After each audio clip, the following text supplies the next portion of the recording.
Punto por punto.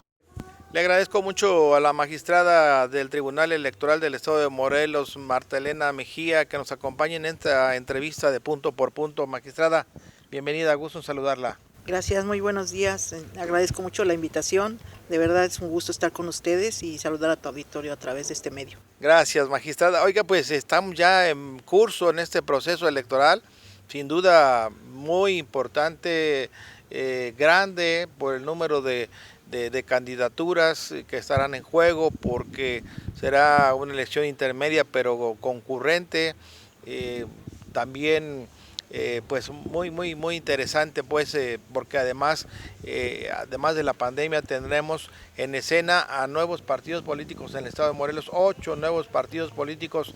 ¿Cómo se viene preparando el tribunal para poder enfrentar este gran reto?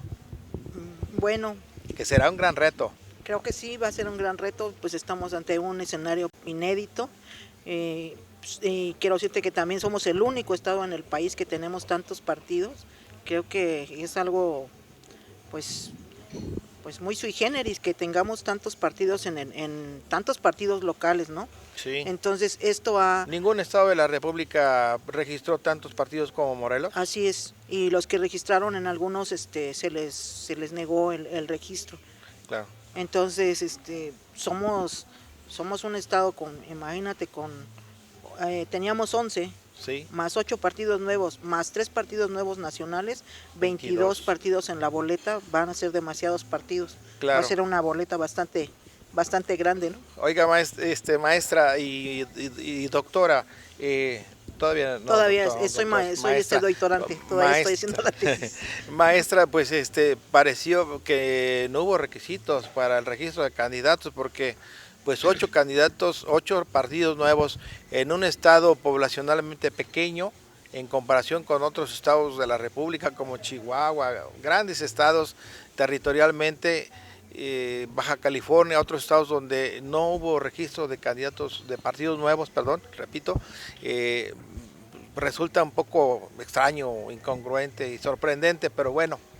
Pues sí, yo creo que el INPEPAC yo creo que hizo su chamba, hizo su trabajo, y supongo yo que cumplieron todos los requisitos, ¿no? Sí. Los requisitos que marca la ley. Tal vez aquí la reflexión sería que el Congreso tendría a lo mejor que valorar esos requisitos, que ver, hacer un comparativo en cómo está la legislación nacional y la local en otros estados, para ver qué es lo que pasa, por qué en Morelos tenemos tantos partidos.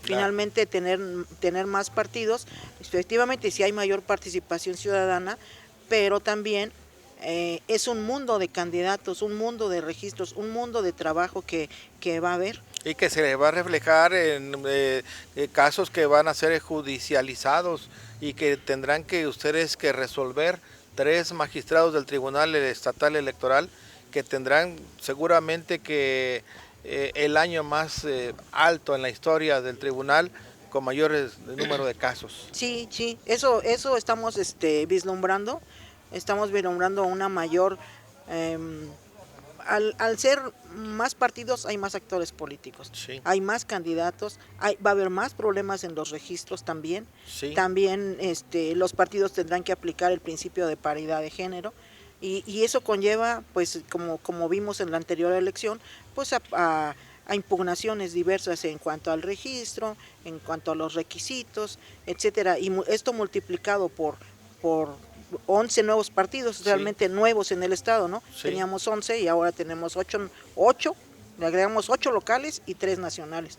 Entonces eso va a multiplicar completamente el trabajo, es lo que estamos vislumbrando nosotros. Claro, oiga, magistrada, ¿está preparado el tribunal para este gran reto? Sí, claro que sí, estamos trabajando, tenemos una plantilla de personal, la verdad, que ha venido permaneciendo con los años, que han sido preparados, tenemos personal que ha estudiado con maestría en Derecho Electoral, se han especializado, continuamente están tomando cursos en todas las ponencias, sí. Para eso nos auxiliamos de la Escuela Judicial Electoral, que saca continuamente cursos, entonces nosotros estamos estudiando, y además quiero decirte que el derecho electoral es progresivo, sí. Es sumamente progresivo, un criterio que se aplicó en tal o cual estado se repite y lo tenemos que retomar, y a su vez la sala superior de repente lo mejora, ¿no?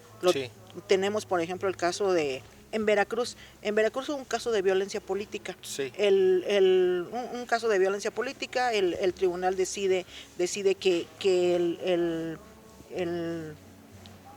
digamos el violador en este caso de la disposición electoral dice: tú cometiste violencia política, por lo tanto entras a un registro de infractores de violencia política, y por lo tanto no vas a poder ser candidato.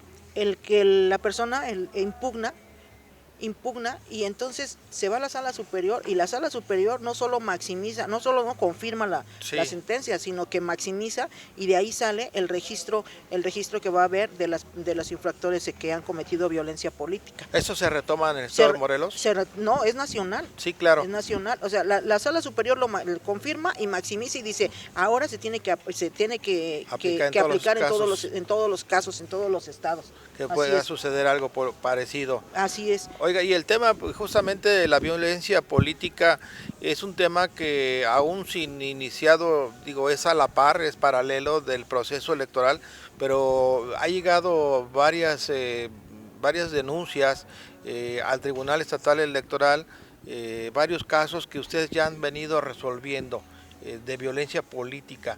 Y cuando digo violencia política, uno podría pensar que podría ser en contra de solamente de mujeres, y tenemos varios casos, síndicas, varios regidoras que han señalado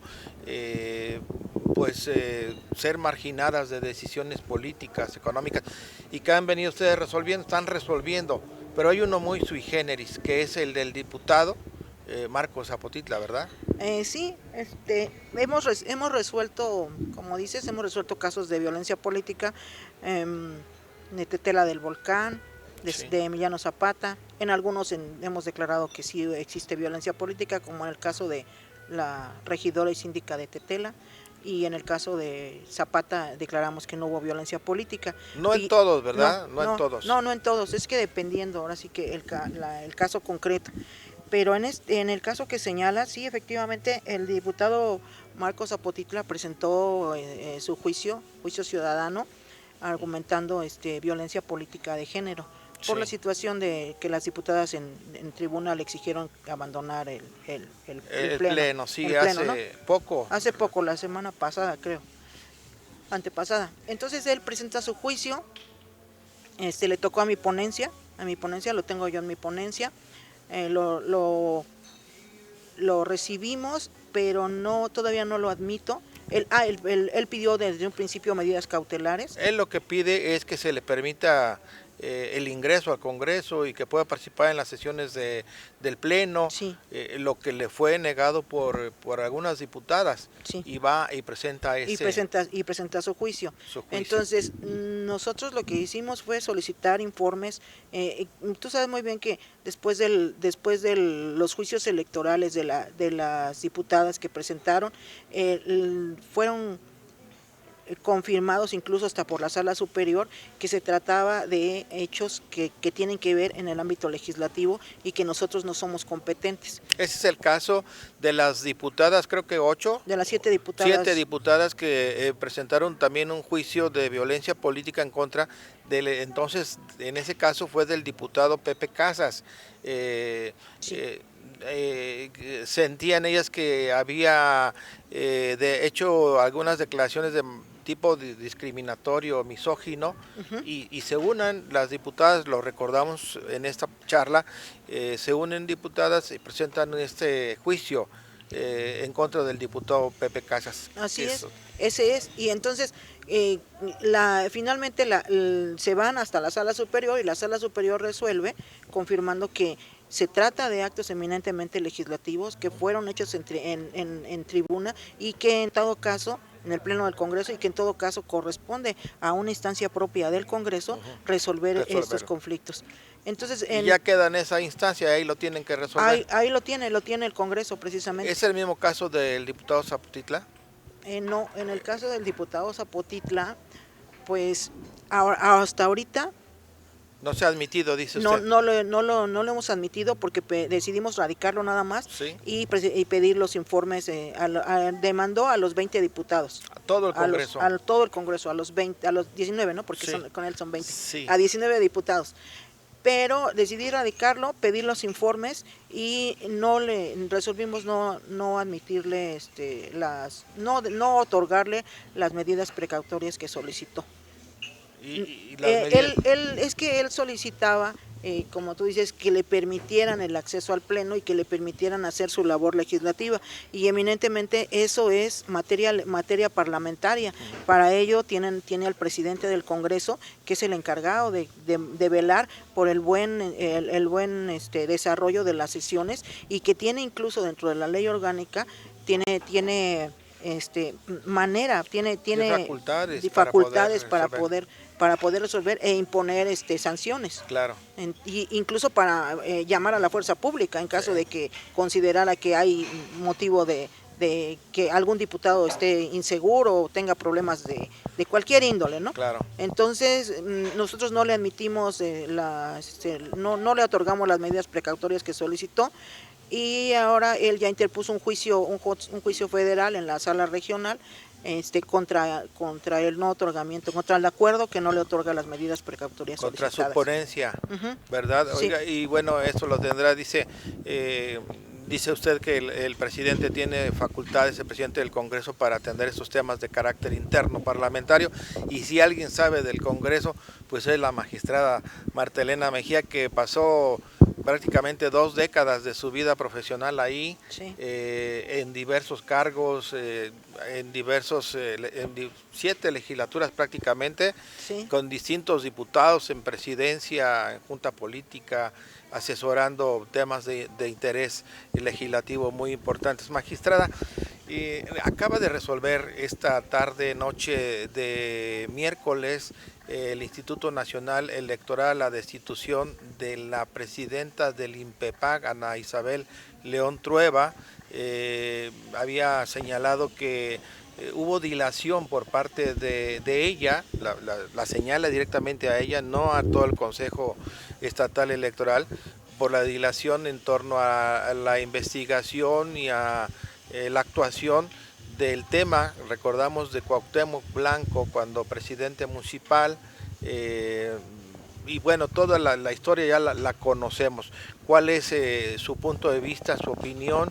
¿Qué fue lo que sucedió? Que finalmente ella decía en un video: yo no soy responsable, teníamos un acuerdo con el Instituto Nacional Electoral, no había una determinación por parte de los 2 órganos, pero finalmente se da la decisión pues de separarla del cargo. Su opinión profesional. Mi opinión profesional, bueno, híjole, es una pregunta un poco. Profesionalmente te digo que en el tribunal hicimos nuestro trabajo, cuando a nosotros nos llega el asunto, cuando el